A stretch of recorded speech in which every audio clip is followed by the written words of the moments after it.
On my 69th birthday, my son sent me a text. It contained just 2 sentences, and his wife even liked the message. That single text ended up costing them their access to a $30 million family fortune. What happened next is a story about what happens when you mistake a father's kindness for a fool's weakness. If you believe that family should be built on respect, not entitlement, then please like this video and subscribe to the channel. Let me know in the comments where you're listening from, because I want to know how far this story travels. It all began on the quietest birthday of my life. The silence was the first thing you'd notice. In a house like mine, a sprawling custom-built home in the green hills of Connecticut, silence is an achievement. It's a testament to thick walls, insulated windows, and a life carefully curated to keep the noise of the world at bay. But on this particular evening, the silence wasn't peaceful. It was heavy. It was the sound of absence. I sat in my leather armchair, the one my late wife Anna always said made me look too serious, and stared at the grandfather clock in the hall. Its steady rhythmic tick was the only thing marking the passage of time. 68 years had come and gone. Now the 69th was slipping away 1 second at a time, unnoticed by the 2 people who mattered most. My phone lay dark on the polished oak table beside me. I'd picked it up a dozen times, my thumb hovering over the contacts, only to set it down again. They're busy, I told myself. Leo has that new project, and Chloe is probably planning another one of her charity galas.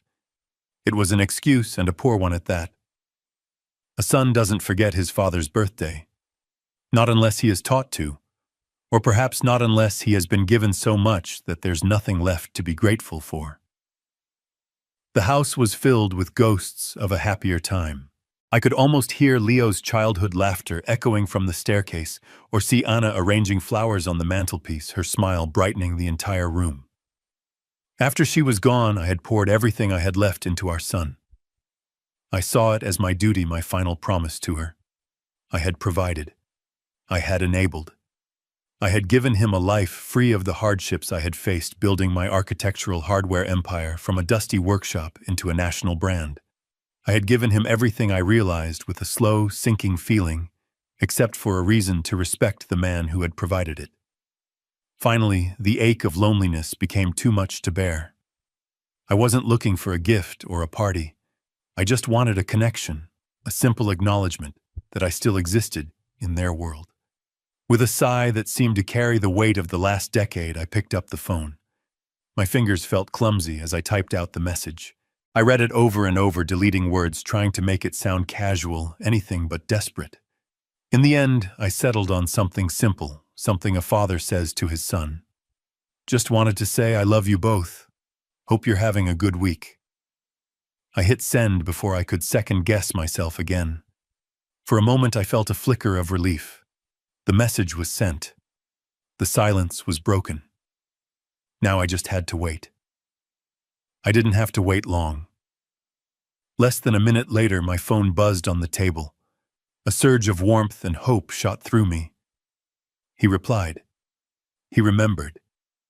Maybe they were just busy.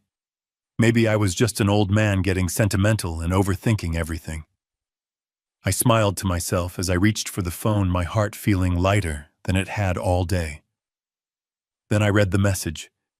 The screen glowed in the dim light of the living room, illuminating 2 sentences that felt colder than the October air outside. We need space from you.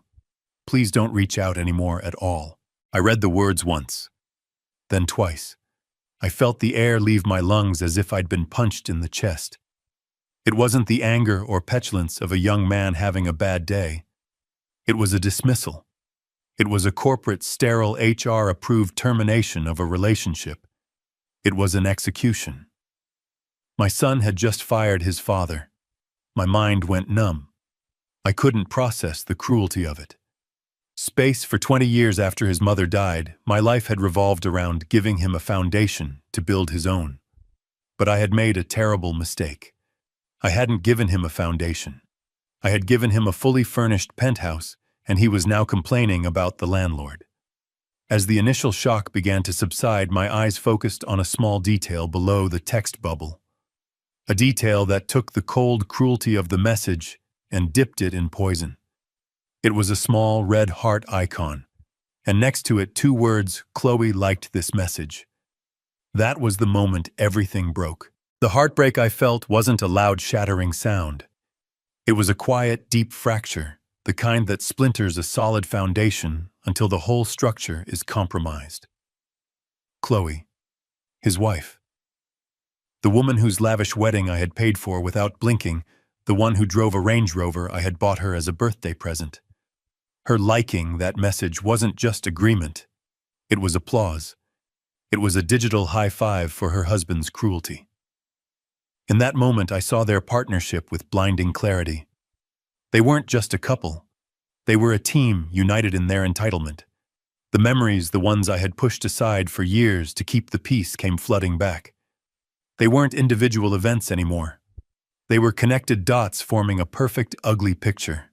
The $500,000 down payment for their penthouse in Tribeca, an apartment they referred to as a starter home. The constant stream of credit card statements that arrived at my address, filled with charges from designer boutiques and 5-star resorts, all quietly paid from my accounts. I remembered the phone call just 6 months ago. Leo's voice, breezy and casual, asking for $200,000 to fund Chloe's latest business idea, an online gallery for emerging artists. He'd presented it not as a request, but as a notification of a withdrawal. When I had gently suggested he should perhaps use some of his own capital, he had laughed.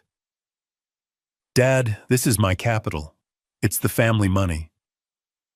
I had let it go. I had transferred the money. I had always transferred the money. Because I loved my son, and because I was a fool who believed that one day he would wake up and understand. I was wrong. The text message on my phone was the proof. To them, I wasn't a father. I wasn't even a person. I was a resource, a fund, an endless, faceless supply of money that was getting inconveniently sentimental in its old age. And now the resource was being told to stop making contact. I stood up and walked to the window, looking out at the manicured lawn stretching into the darkness. The garden Anna and I had planted together. The home I had built for my family. A profound coldness settled over me, extinguishing the last embers of my sadness. In its place was something new, something hard and clear and utterly calm. It wasn't anger, it was resolve. You cannot reason with entitlement. You cannot negotiate with disrespect. You can only cut off its supply. I walked back to the table and picked up my phone. My hands were perfectly steady. I opened Leo's contact information. I scrolled down to the bottom and pressed the button that said, "Block this caller." A confirmation message popped up. I pressed block contact without a flicker of hesitation. Then I did the same for Chloe. The digital silence was now complete, and it was on my terms. Then I made a second call. It rang twice before a familiar professional voice answered. "David Sterling." "David, it's Elias," I said, my voice even and calm. "Sorry to call so late." "Elias, no trouble at all. Everything all right?" There was a note of concern in his voice. David had been my lawyer and my friend for 30 years. He had drafted my will, set up my company, and most importantly, he had set up the Thorne Family Revocable Trust. "Everything is perfectly clear," I replied. "We need to meet, first thing tomorrow morning. It's time to make some significant adjustments to the trust." The drive to David Sterling's office the next morning felt different. I wasn't driving through the familiar winding roads of my town. I was moving through a new landscape, one defined by the cold clarity of my decision. The autumn leaves, which yesterday might have seemed beautiful and melancholic, now looked like dead things waiting to be swept away. There was no sadness left in me. There was only a quiet, resolute purpose. Sterling and Associates occupied the top floor of a glass tower in Stamford that overlooked the Long Island Sound. It was a world of quiet power, smelling of expensive leather and old paper, a place where fortunes were protected and dynasties were managed through carefully worded documents. David was standing by his panoramic window when his assistant showed me in. He was a man tailored as sharply as his legal arguments, his silver hair perfectly in place, his suit a testament to understated wealth. He turned and his eyes, which could dissect a contract with surgical precision, met mine. There was no pity in his gaze, only a deep knowing understanding. He gestured to one of the leather chairs opposite his vast mahogany desk. "Elias," he said, his voice calm. "Coffee." I shook my head and sat down. "Thank you, David. I just need to get this done." He nodded slowly, taking his seat. He folded his hands on the pristine desk, a single thick file placed squarely in the center between us. He didn't ask what was wrong. He didn't offer condolences. He simply waited. He was a good friend and an even better lawyer. He knew this wasn't a social call. I explained the events of the previous night, not with the trembling voice of a heartbroken father, but with the detached precision of a client reporting a breach of contract. I told him about my 69th birthday, the silence, the simple text I sent, and the two-sentence reply I received. I even told him about Chloe's digital seal of approval, the small heart that had felt like a stiletto blade. When I finished, the silence in the office returned, but this time it felt different. It was an assessing silence, a weighing of facts. David leaned back in his chair, his expression unchanged. "I've been waiting for this call for 5 years, Elias," he said, his voice even. "Ever since Leo's 30th birthday party. The one you hosted at the yacht club. Do you remember what he said during his toast? He thanked you for providing the seed capital for his life, as if he were a startup and you were just an early-stage investor. I knew then that he didn't see you as a father anymore. He saw you as a bank. And Chloe, she's not just a beneficiary of that bank, she's the chief financial officer." Hearing my own unspoken fears articulated so clearly by a rational man like David was a profound relief. It was a validation. It wasn't me being a bitter old man. This was a reality that had been visible to others for a long, long time. I had just been the last one to accept it. David slid the thick file across the desk. The gold lettering on the cover was stark, "The Thorne Family Revocable Trust. Everything of significance is in here." He began, his tone shifting from that of a friend to that of legal counsel. "The deed to their penthouse is held by the trust. The lease agreements for their vehicles are in the trust's name. Their credit lines are guaranteed by the trust's assets. And of course, the $30,000 monthly allowance is a direct disbursement from the trust." He paused, letting the weight of his words sink in. "You see, Elias, when we set this up after Anna passed, we did it to protect your assets and to make things simple for Leo when you were gone. It's a revocable trust. Think of it as a steel safe. You, as the grantor, filled the safe with your assets. You, as the sole trustee, hold the only key. You can open it whenever you want, take things out, put new things in, or change the instructions about who gets the contents. Right now, the instructions name Leo and Chloe as the primary beneficiaries. But the power, the key, it has never left your hand. You have absolute unilateral control to change any and all provisions of this trust at any time for any reason." I looked at the document, at my own name printed on the cover. For years, I had seen that trust as a lifeline for my son, a way to ensure his comfort and security. Now I saw it for what it truly was, a tool, a mechanism of control that I had forgotten I possessed. I had been funding an insurgency against my own dignity with my own money. I met David's gaze. There was no doubt in my mind. The path forward was clear, and I would not waver. "Let's start the process," I said, my voice quiet but firm. "I want them removed, completely. Terminate the lease on the penthouse. Cancel every credit line. Stop the monthly disbursements effective immediately. Everything, David." I leaned forward slightly. "We're turning off the supply." While I was in David's office setting the board, the first pieces were already being knocked over miles away in Manhattan. The game had begun, and my son and his wife had no idea they were even playing. I can picture the scene perfectly, as if I were a fly on the wall, because it was a scene they had performed 100 times before. Only this time, the script had been changed without their knowledge. They were having lunch at Per Se, a restaurant, where the price of a single meal could feed a family for a month. It was their natural habitat, a world of hushed tones, panoramic views of Central Park, and food that was arranged more than it was cooked. Chloe was likely taking an artfully composed photo of her truffle-dusted risotto for her social media followers, while Leo swirled a $1,000 bottle of wine pontificating to the sommelier about its subtle notes of oak and blackberry. They were performing the role of wealthy, influential people, a role they had mastered, without ever having to read the source material of hard work or consequence. The meal concluded as it always did, with laughter and the quiet, respectful placement of a leather-bound bill folder on their table. Leo would have picked it up with that casual air of ownership. He had a gesture he'd learned from watching me, but without understanding the weight behind it. He wouldn't even have looked at the 4-figure total. Why would he? The money wasn't real to him. It was a concept, a river that flowed endlessly from a distant mountain he never had to climb. He would have handed the waiter his American Express black card, the one made of titanium, the one he called his heavy metal, and leaned back ready to discuss whether they should fly to Aspen or St. Bart's for the weekend. A few minutes would have passed, long enough for the conversation to resume, long enough for the performance to continue.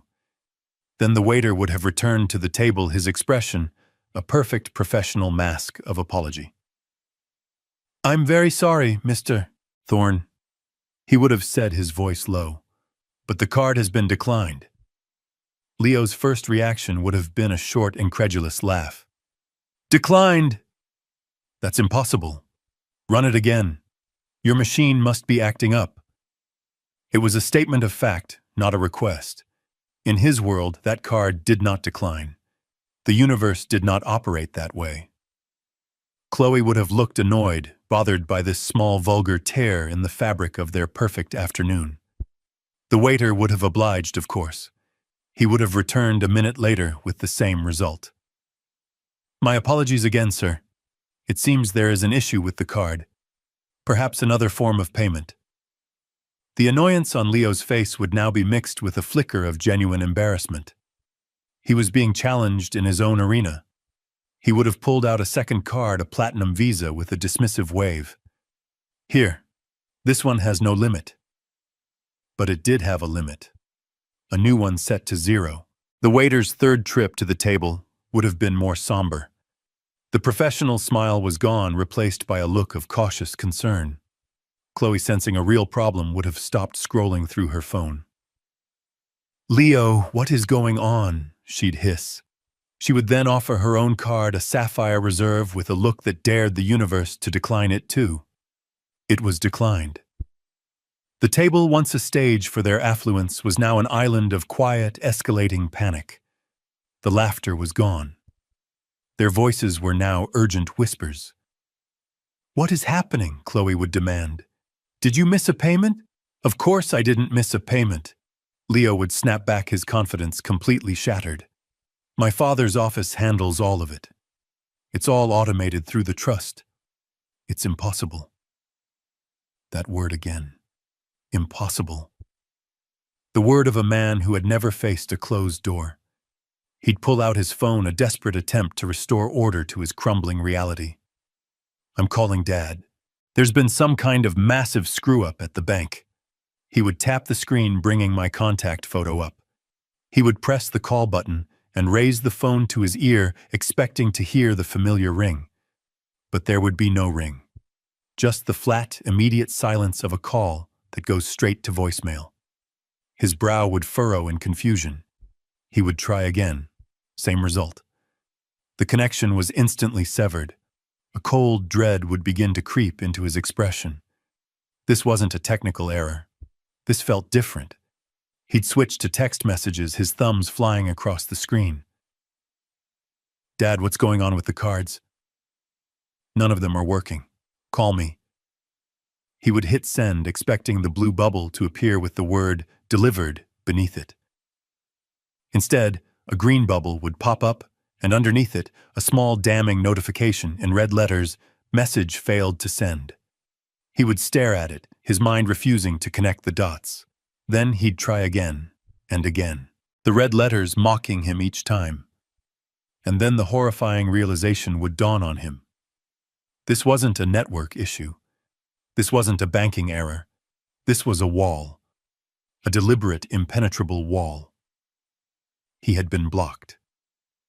"He blocked me," he would whisper, his voice hollow with disbelief. "My own father blocked my number." Chloe's face would have turned pale beneath her expensive makeup. The problem was no longer about paying for lunch. It was existential. Why would he do that? "What did you do?" she would ask, her voice sharp with accusation. "I didn't do anything." He'd insist, his mind racing, trying to find a reason, an explanation for why the world had suddenly turned upside down. We told him we needed some space." The absurdity of the situation would have hit them then. Stranded in one of the most expensive restaurants in New York, unable to pay. "How are we going to pay for this?" Chloe would whisper frantically, looking around to see if anyone was watching their little drama unfold. "The mortgage payment is due on the 1st, Leo, and the lease on my Range Rover. What are we going to do?" A desperate hope would flicker in Leo's eyes. "The allowance," he'd say. "The 30,000. It was due yesterday. It has to be in the checking account. It's automatic." "Then check it," Chloe would command. "Check it now." With trembling hands, Leo would have opened his banking app, his face illuminated by the pale blue light of the screen. He would stare at the balance, his expression slowly turning from panic to utter despair. He'd look up at his wife, his face ashen. "It's not there," he'd say, the words barely audible. "The transfer never came." In the days that followed my meeting with David, my silence became my primary weapon. It was not a passive absence of sound. It was an active, strategic presence. While my son and his wife were screaming into a void, my life became more peaceful than it had been in years. I tended to my garden. I spent afternoons in my woodshop, the scent of fresh-cut cedar filling the air. I read the books I'd been meaning to get to for years. I did not check my phone obsessively. I did not wait for an apology. I had made my move on the chessboard, and now I simply let the consequences ripple outwards, knowing they would find their targets with perfect accuracy. The first ripple hit their home life. I could picture Chloe dressed in her $200 yoga pants, waiting for the weekly cleaning service to arrive. She would have grown impatient, tapping her foot on the polished hardwood floors she had never once cleaned herself. Eventually, a text would have arrived from the agency, a message of polite corporate finality. "Dear Ms. Thorne, we are writing to inform you that your service agreement has been suspended due to non-payment." The dust bunnies would begin their slow, quiet conquest of the penthouse. The next ripple would have found Leo. He would have arrived at his exclusive gym, a place where trainers cost more per hour than most people make in a day. He'd be ready for his session only to have his key fob denied at the entrance. The receptionist, with a practiced sympathetic wince, would have informed him that his membership had been frozen. For a man like Leo, whose identity was built on a foundation of effortless access, a closed door is not just an inconvenience, it's an insult to his very being. Then the smaller daily comforts would have vanished. The curated boxes of organic pre-portioned meals would stop appearing at their doorstep. They would be forced to navigate a grocery store, a place they probably viewed with the same anthropological curiosity as a museum. The automatic payments for their wine club subscription, their streaming services, their dog walker, one by one, the invisible pillars holding up their effortless life began to crumble. The world they knew was being unplugged, circuit by circuit, and that is when the next phase began, the liquidation. Pride is a luxury item, and theirs was the first thing they had to sell. I can imagine the tense, bitter conversations in their once perfect apartment. Chloe, her eyes filled with a rage born of fear, pulling out the designer handbags I had bought her. Each one a symbol of a life that was evaporating, before her eyes. Leo, his hands trembling slightly, taking off the Swiss watch I had given him for his 30th birthday. They wouldn't go to a common pawn shop. Their pride wouldn't allow it. They would have visited high-end consignment boutiques on Madison Avenue, pretending they were simply curating their collection, all while desperately hoping the check would be large enough to cover next week's expenses. The very gifts I had given them out of love were now being converted into survival cash. The irony was as sharp as it was painful. Their arrogance, once a fortress, was now just rubble. In its place, a raw, primal fear began to grow. The world, for the first time in their lives, was not bending to their will. The safety net they had taken for granted, the one they never even acknowledged, was gone. They were in a free fall, and the ground was rushing up to meet them. Fear is a powerful teacher.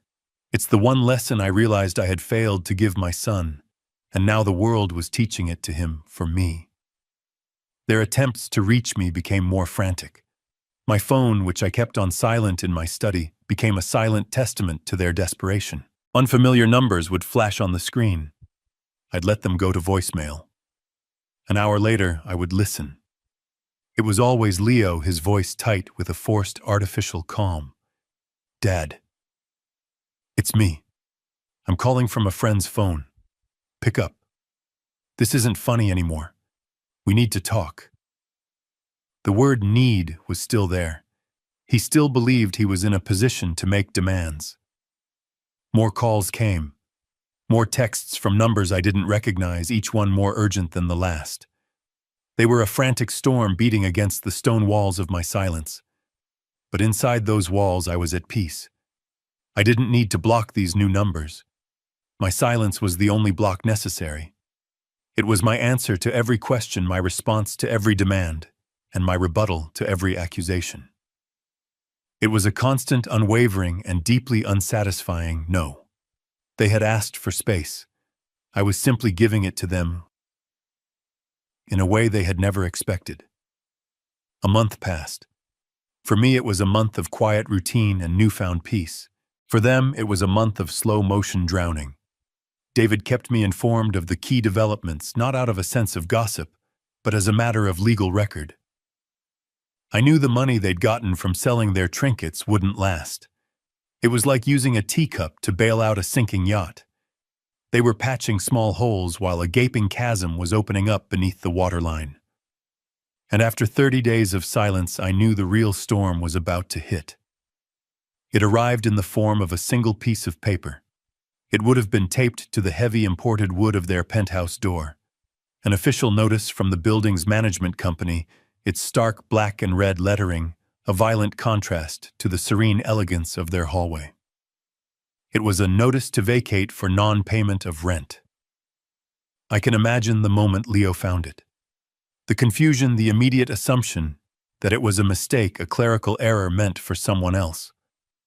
Then the dawning horror as he read the details.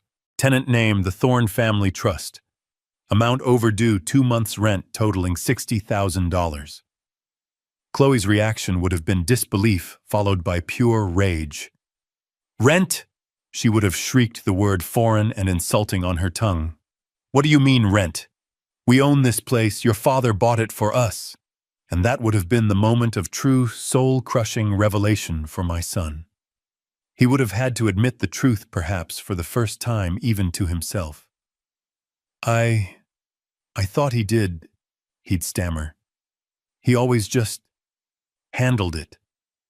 They were living in a gilded cage and had never once thought to ask who held the key.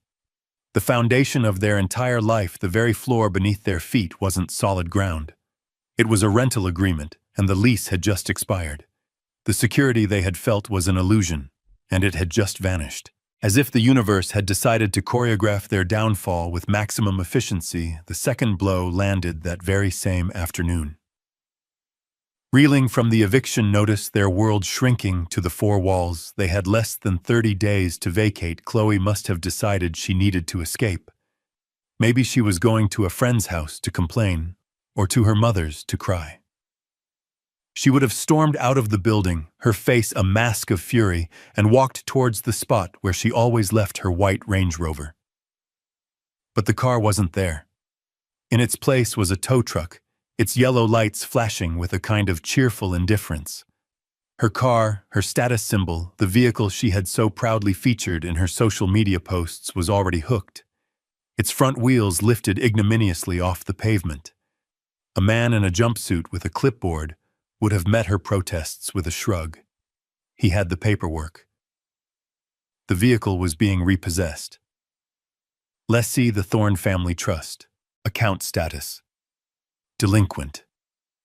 This wasn't a private failure. This was a public spectacle. The doorman who had for years rushed to open her door would have watched with a carefully neutral expression. Neighbors would have peered from their windows.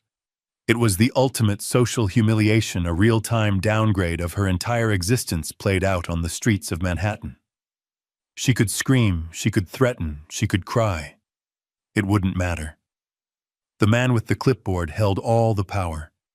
The truck would have groaned, pulled away from the curb, and taken the last vestige of her curated life with it.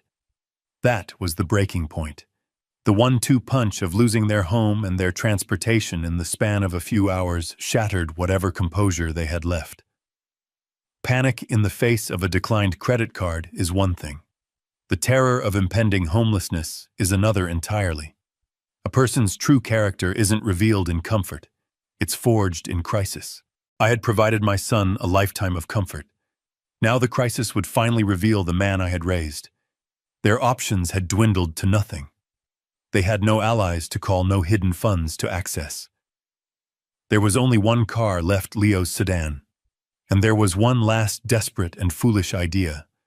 The source of their problem was also in their minds the only possible solution. They had been trying to fight my silence from a distance. Now they would bring the war to my doorstep. I imagine the final conversation in that empty, echoing apartment was short and grim. All the blame and accusations had likely been exhausted, leaving only the raw, metallic taste of desperation. Leo, his face pale and his eyes burning with a new, dangerous energy, would have grabbed the last set of car keys off the marble countertop. He would have looked at Chloe, his partner, in a collapsing empire. "Get in the car," he'd say, his voice devoid of its usual arrogance, replaced now with the sharp edge of a man with nothing left to lose. "We're going to Connecticut. He can't ignore us if we're standing on his front lawn. He has to face us." The drive from Manhattan to my home in Connecticut takes about an hour without traffic.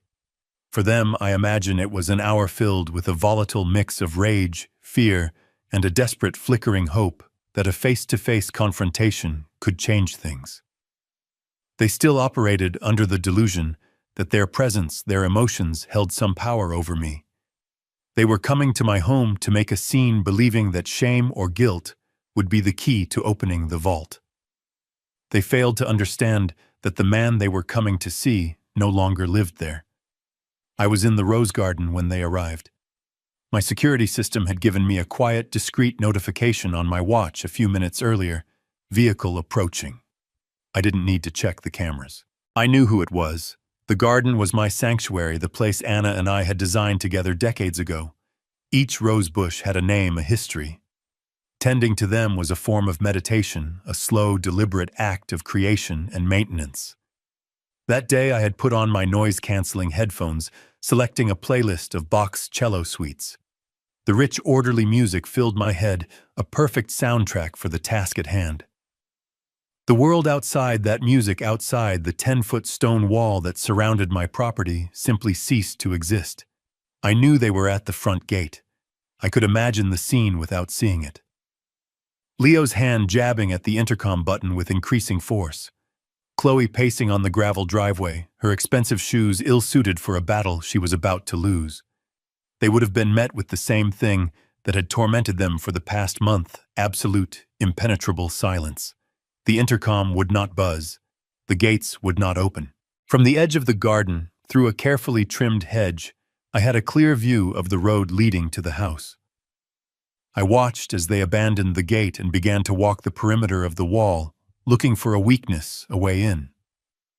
They looked like castaways searching for a breach in the cliffs of an unbreachable island. Eventually, they reached a section where the ornamental iron fence gave them a view of the backyard. And that's when they saw me. I could feel their eyes on me. It was a tangible thing, a prickling on the back of my neck. I knew they were there, standing just 100 feet away, their faces likely pressed against the cold iron bars. I did not turn. I did not acknowledge them. I focused on the task at hand. I selected a hybrid tea rose, a deep crimson one named Mr. Lincoln. I inspected its leaves for any sign of black spot, my movements slow and methodical. I chose my pruning shears, the steel glinting in the afternoon sun, and made a clean, precise cut just above a 5-leaflet stem. This was the true confrontation. Not a shouting match, but a demonstration. My peace against their chaos. My silence against their noise. My closed garden against their collapsing world. They began to shout. I couldn't hear the words, of course. Through the masterful layers of Bach, their frantic cries were reduced to a faint, irrelevant buzzing, like distant insects. But I could see them. I could see Leo's face, red and contorted with rage. I could see Chloe's frantic gestures, her hands pleading one moment and balled into fists the next. They were putting on a grand performance of desperation, but the audience couldn't hear them. They were screaming into a soundproof room. Their power, the emotional leverage they had always held over me, was gone.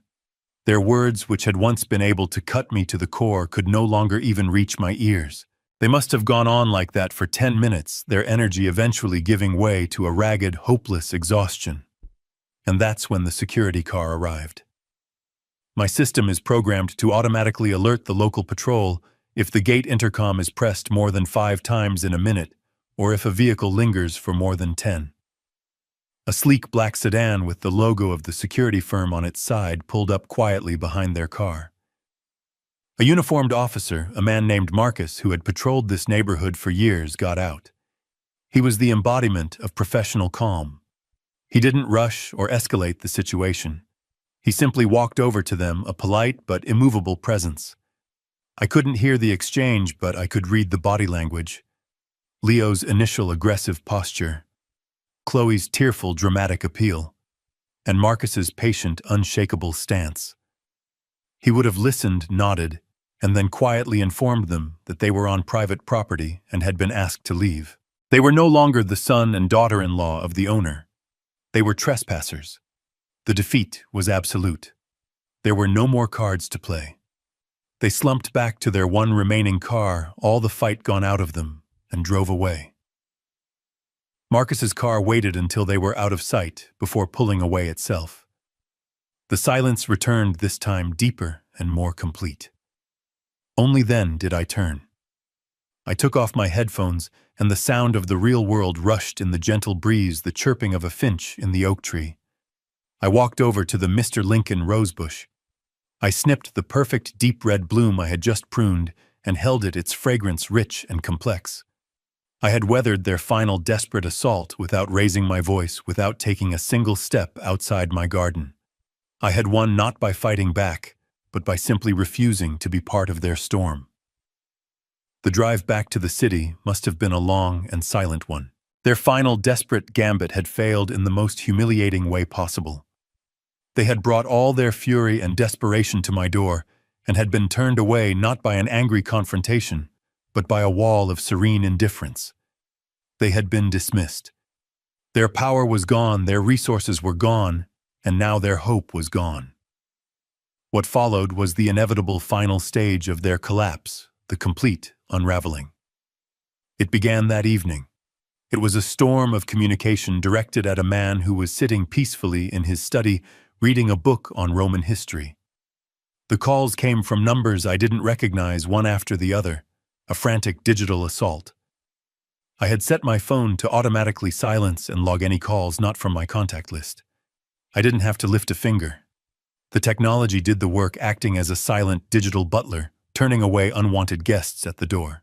It wasn't until the next morning, as I drank my coffee and watched the sunrise paint the sky, that I decided to review the events of the night. Not out of concern, but out of a need for documentation. I opened my voicemail and I listened. The first message had come shortly after they would have gotten back to the city. Leo's voice was raw, ragged with fury. "You think this is a game? You think you can just hide behind your walls and your security guards? You can't do this to us. This is our life you're destroying. My wife is a wreck. We're losing everything. Do you even care after everything you were supposed to do for us?" The entitlement was still there, buried under the anger. The belief that I owed him this life of luxury. An hour later, another message from a different number. The tone had shifted. The anger was gone, replaced by a syrupy, cloying layer of fake concern. It was a performance, and a bad one at that. "Dad, it's me. Leo, we're worried about you. Seriously, not answering your phone, hiding away in your garden. It's not like you. We're worried about your health. Are you okay? Are you lonely? Please just let us know you're safe. That's all we want." I shook my head slowly at the transparent manipulation. They weren't worried about my health. They were worried about the health of their bank account. The messages continued throughout the night, a descending spiral into utter desperation. The final one, left sometime around 3 in the morning, was almost unrecognizable. The voice was hoarse, broken. All the anger and pretense had been stripped away, leaving only the sound of a man completely defeated. "Dad, please," he whispered, and I could hear the sound of Chloe crying softly in the background. "Please, I'm sorry. Okay, I'm truly sorry.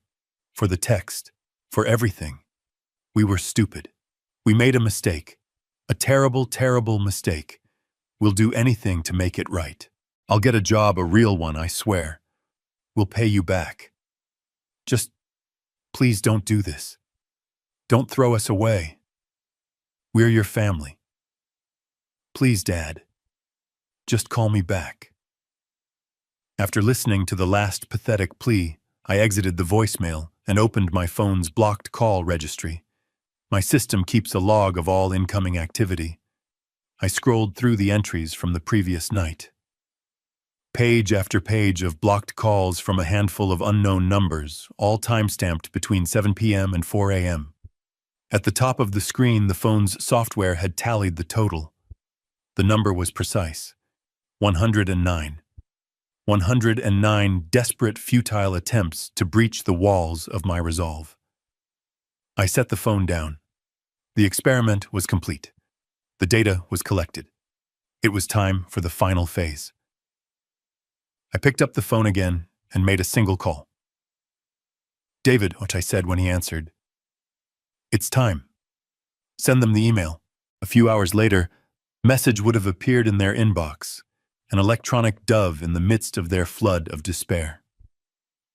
It would have come not from me, but from the formal, intimidating address of Sterling and Associates. The subject line would have been simple: "Meeting regarding the Thorne Family Trust."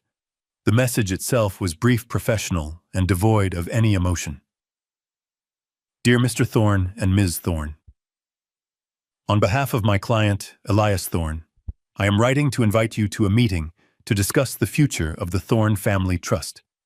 The meeting will be held at our offices this Friday at 10:00 a.m. sharp.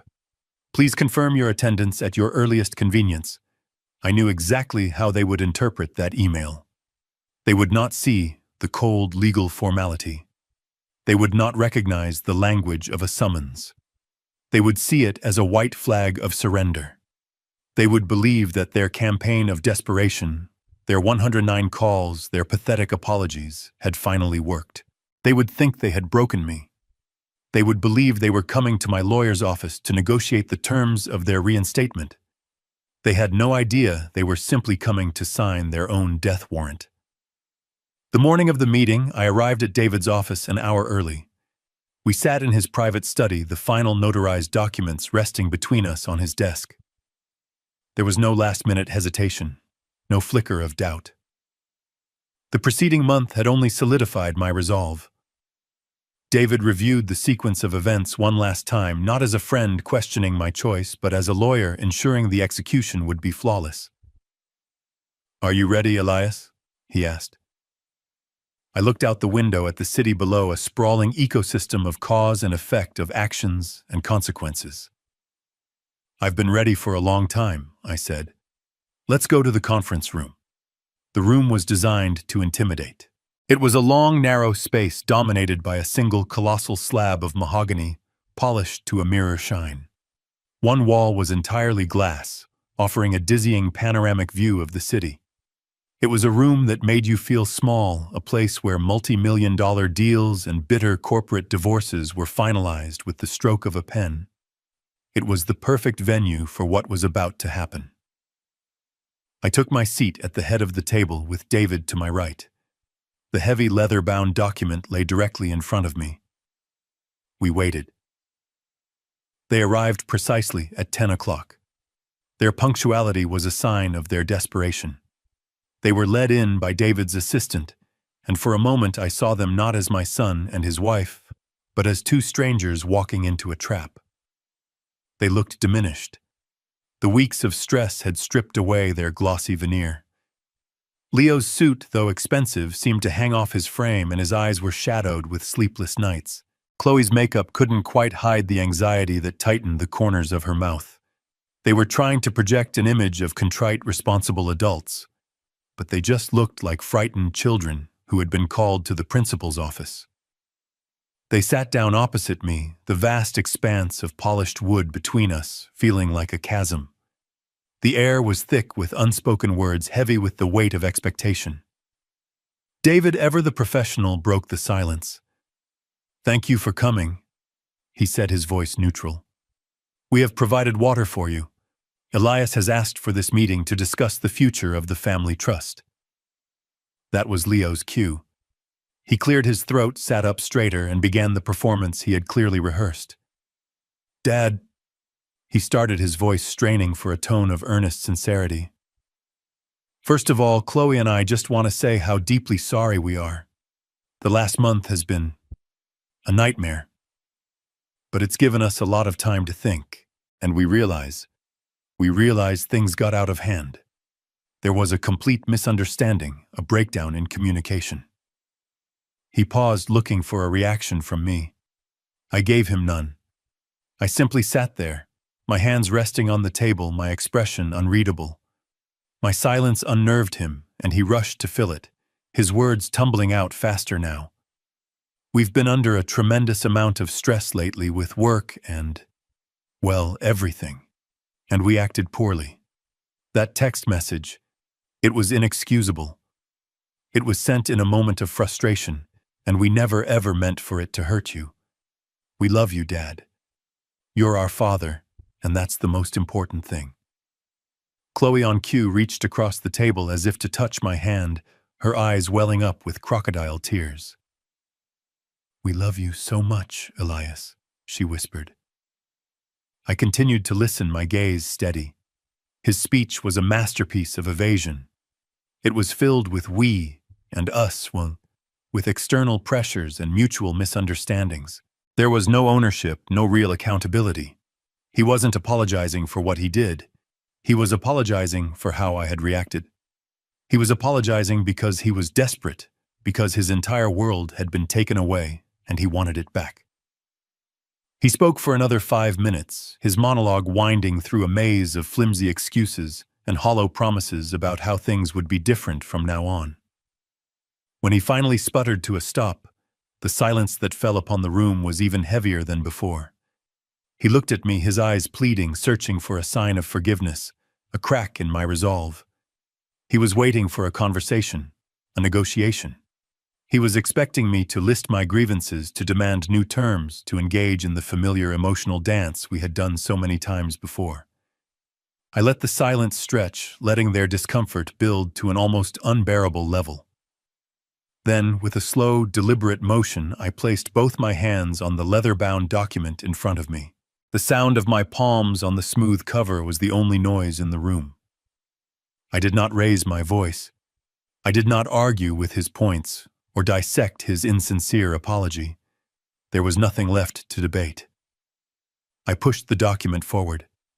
It slid across the mirror-like surface of the table, its weight making a soft, hissing sound as it traveled the distance between us. It came to a stop directly in front of Leo. He stared down at it as if it were a venomous snake. Then for the first time in the meeting, I spoke. My voice was calm, level, and completely devoid of the emotion he had been trying so hard to provoke. "Thank you for sharing that, Leo," I said. "I have listened. Now I would like you to look at this." I tapped a finger on the embossed gold lettering on the cover. "This is the amended and restated Thorne Family Revocable Trust. I believe it will answer all of your questions about the future." With trembling hands, Leo reached for the document, Chloe leaning in so close their heads were nearly touching. They opened the leather cover. I watched them as their eyes scanned the dense pages flitting past the complex legal jargon, the paragraphs of impenetrable lawyer speak. They weren't reading for comprehension. They were searching for the numbers, for the familiar clauses that had been the bedrock of their entire adult lives. Their fingers fumbled as they turned the pages, a frantic search for a reality that no longer existed. I decided to guide them. My voice cut through their panicked silence, calm and clear. "You can turn to page 12, I said. "Section 3. It's the section on primary beneficiaries. I believe you'll find it has been simplified." Leo's finger traced the lines of text, his breathing growing shallow. I gave him a moment to find it. Then I continued laying out the facts with the dispassionate precision of a surgeon announcing a terminal diagnosis. "As you can see," I explained, Clause 3.1, which previously named you Leo and you Chloe as the sole and primary beneficiaries of this trust, has been legally and irrevocably removed. Chloe let out a small choked sound. Leo just stared at the page as if willing the words to rearrange themselves. "Furthermore," I continued, my voice unwavering, "Clause 3.2, the provision which stipulated the terms of the monthly $30,000 allowance and the payment of all associated credit lines and leases, has been deleted in its entirety. There are no longer any financial provisions for either of you in this document." The silence in the room was absolute. The only sound was the faint hum of the city traffic far below. Finally, Chloe looked up, her face a mask of utter disbelief. The question she asked was the last gasp of her lifelong entitlement, the final dying twitch of a worldview that had just been rendered extinct. "So," she stammered, her voice a reedy whisper. "So where does the money go?" I allowed myself a slow, deliberate motion. I turned a page in my own copy of the document, the crisp sound of the paper echoing in the quiet room. "An excellent and practical question, Chloe," I said. "If you will both turn to page 15, you'll find the new Clause 4.1. It outlines the Trust's revised primary directive and sole beneficiary." They fumbled to the page. They saw the new title, the new name, but they didn't understand. So I told them. "The entirety of the Trust's assets, an estimated $32 million, will now be transferred to establish a new perpetual endowment. It will be called the Thorne Next Generation Scholarship." Before they could even process the name, David Sterling spoke for the first time, his voice adding a layer of cold legal finality. "The scholarship," David clarified, reading from a summary sheet, "is a full-ride endowment in perpetuity. It will cover all tuition, room, and board for students from low-income backgrounds who have demonstrated exceptional merit and wish to pursue degrees in business administration and industrial design at Connecticut State University." David's words hung in the air, each one a hammer blow. I let the silence stretch for a beat, and then I delivered the final fatal twist. I looked directly at my son.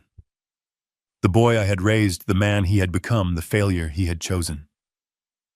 "That's the school you dropped out of, Leo," I said, my voice perfectly level. "After I paid for 2 full years, I thought it was about time someone actually graduated from there with a Thorne family investment." And that was it. The collapse was total. Chloe made a sound like a wounded animal. Leo's face already pale, drained of all remaining color. He looked not just beaten, but erased. It wasn't just that the money was gone. It was that his greatest personal failure, the opportunity he had squandered out of laziness and arrogance, had been taken from him and immortalized as a monument to someone else's success. The foundation of his new life would be built upon the rubble of his old one. It was a perfect, inescapable, and legally binding form of poetic justice. They hadn't just lost their future. They had lost their past. 6 months later, I stood at a podium in a university auditorium.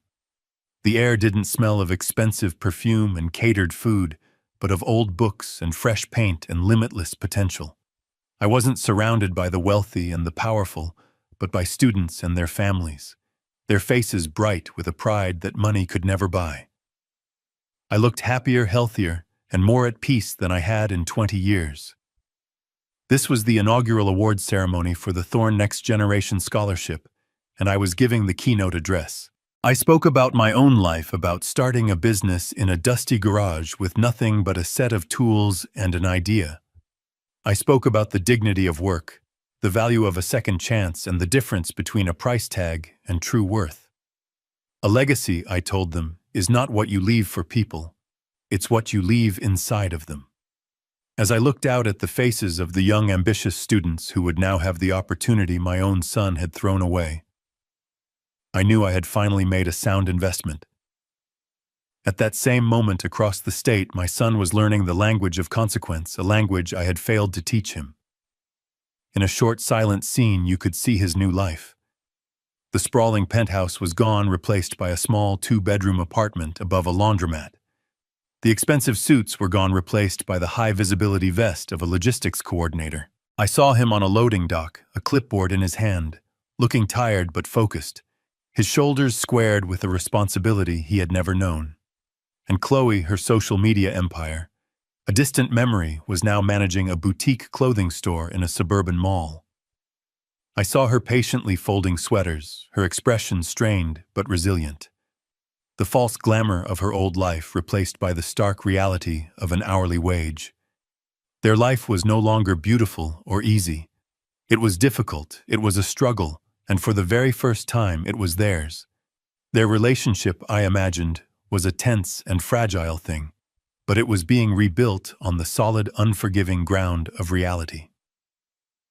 As I finished my speech and the applause filled the auditorium, my final thoughts were a quiet voiceover, a letter to the past.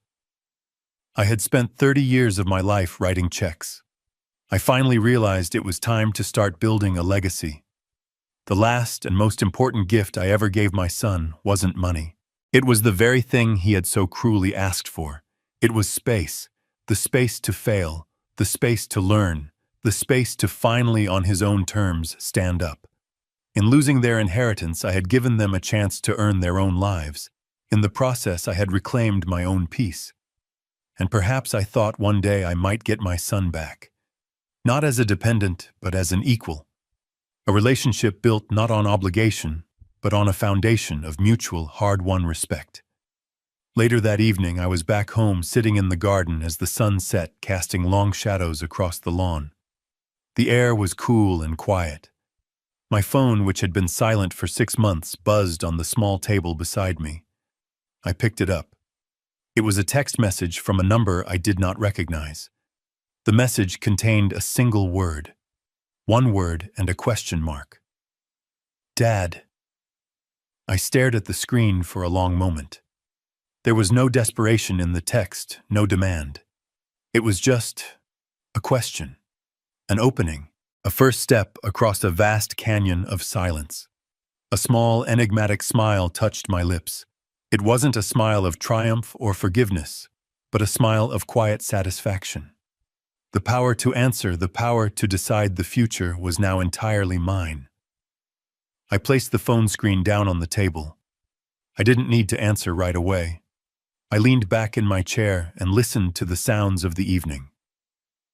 The silence was no longer heavy with absence. It was light and filled with possibility. For the first time in a very long time, the silence felt like a beginning. This story is a powerful lesson that true love must be balanced with firm boundaries. Elias Thorne's generosity meant to provide for his son, instead, created a deep-rooted entitlement that eroded respect and family connection. He discovered that endlessly providing for his children was not preparing them for life. It was disabling them.